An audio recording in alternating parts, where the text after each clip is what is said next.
Hi, I'm Krista West of Avlea Folk Embroidery, and I'm going to show you how to turn your embroidery into a cushion with an envelope style cushion back to it.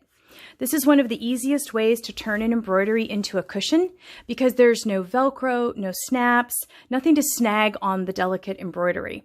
So, to begin with, you start with a pillow form. You choose the size you want your cushion to be. You're going to start by measuring that. You're going to measure it from side to side. I always measure both sides. This one's coming in at 14, and then I measure the other direction too, and this is also coming in at 14. So I'm going to make my cushion cover 14 inches by 14 inches. That is because I want that cushion cover to really plump out and fill the cover for it. I want the pillow form to fill out the cover. So I set my form aside. I take my embroidery, which I have here. This is the cypress and hollyhock embroidery. Very sweet little embroidery. Now, I haven't ironed this yet. I can iron it now. Now is a great time to iron it if I want to give it a little pressing.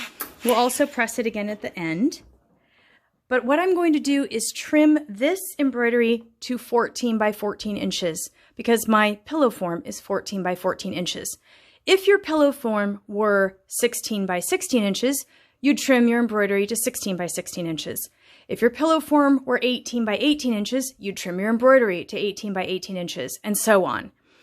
Now on here, one thing I have done that you can see that I'll zoom in here and show you is I have, right here, I have actually pulled a thread to mark where I'm going to trim it.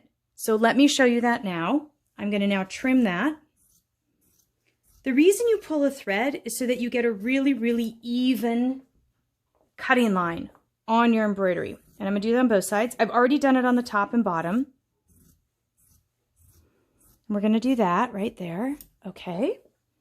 Now, I'm going to take this embroidery and I'm going to set this aside for a moment and I'm going to bring in my cushion back.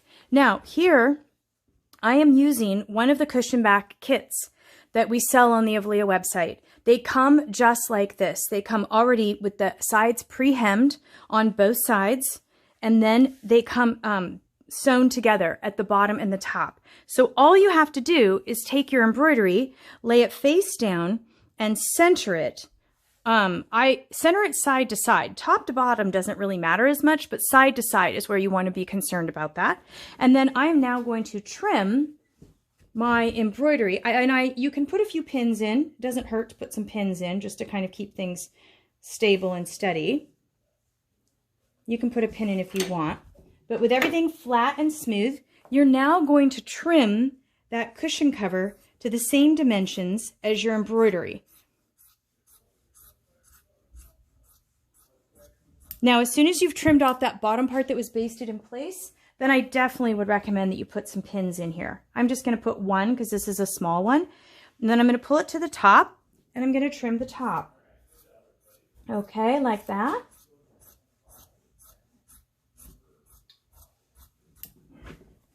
And I'll put a pin in there. And now I'm going to trim those sides. So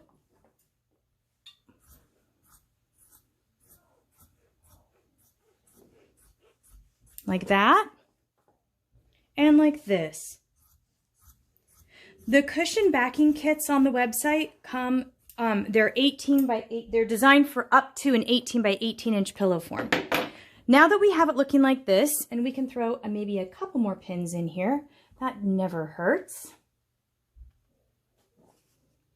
We're now going to take this over to the machine and stitch it, and let me show you how to do that portion.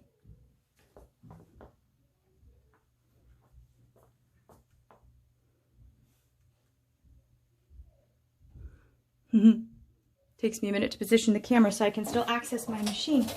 Okay, so now, and if you do not have a sewing machine, you can do this by hand. It's totally fine. If you were going to do it by hand, just use good quality sewing thread and just hand stitch around.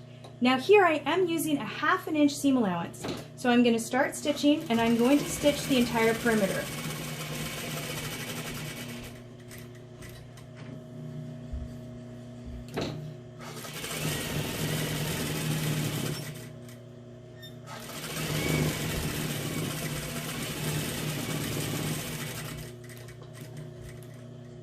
I always use my flywheel when I'm sewing with a machine. I use my flywheel to really make sure I keep my corners nice and crisp and to the exact measurement.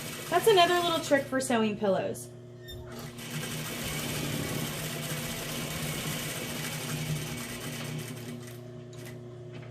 Now up here, I knew that I ran a little bit short on my embroidery, and so I'm actually only using 1/4 of an inch seam allowance along the top because that's all I have with this embroidery. So if you don't have a full 1/2 inch all the way around, you can use 1/4 of an inch, that is. Now here I'm coming straight to the end, and then I'm going to just come all the way around to where I began, and I'm going to do what's called blending off. So I'm just going to stitch all the way over for about 1 inch over my existing stitching line. And now I've stitched around the entire perimeter. I'm trimming my threads. Sorry, that's hard for you to see. And now I'm going to go back to I'm going to take it back to the ironing board now.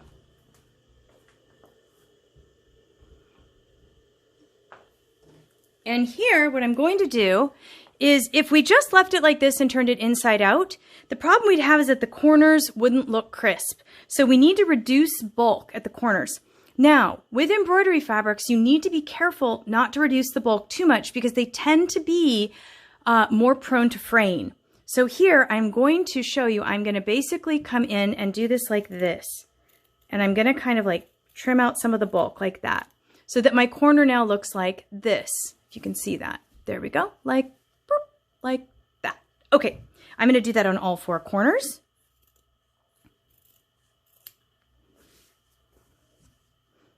This corner where I only had the 1/4 inch seam allowance, I don't have quite as much room to turn, which is totally fine.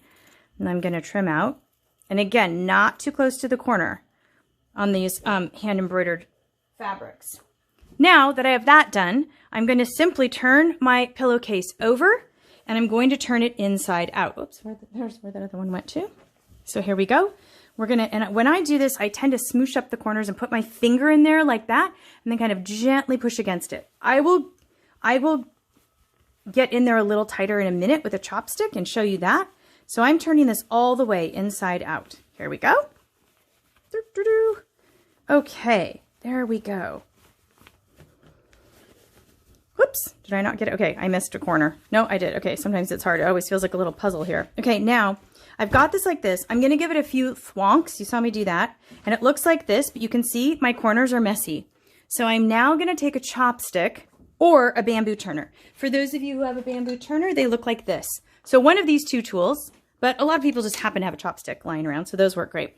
And I'm going to now very carefully get in here with a chopstick and just very gently kind of roll the chopstick and roll that out. I want to be careful.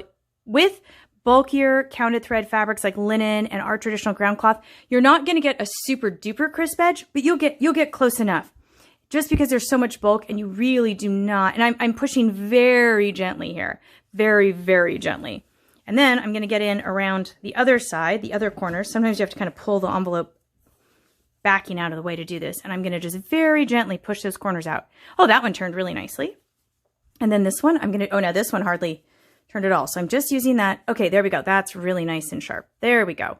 Okay, so now that I have that done, what I like to do at this point is I lay it down and I know it looks so cute. Okay, now the thing that I feel like really helps, the kind of real trick here, is to actually give it a good press at this point and making sure that that the backing is pressed to the back.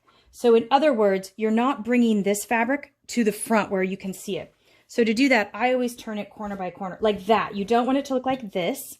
You want to actually push that fabric back and give it a little press and kind of force it to the back. Okay, so we're going to do that here too, like that.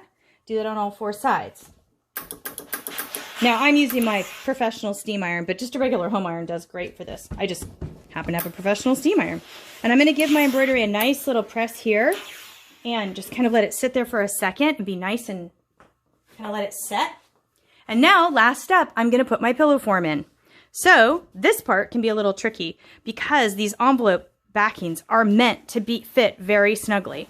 So you have to really kind of gently but firmly put these in here like this.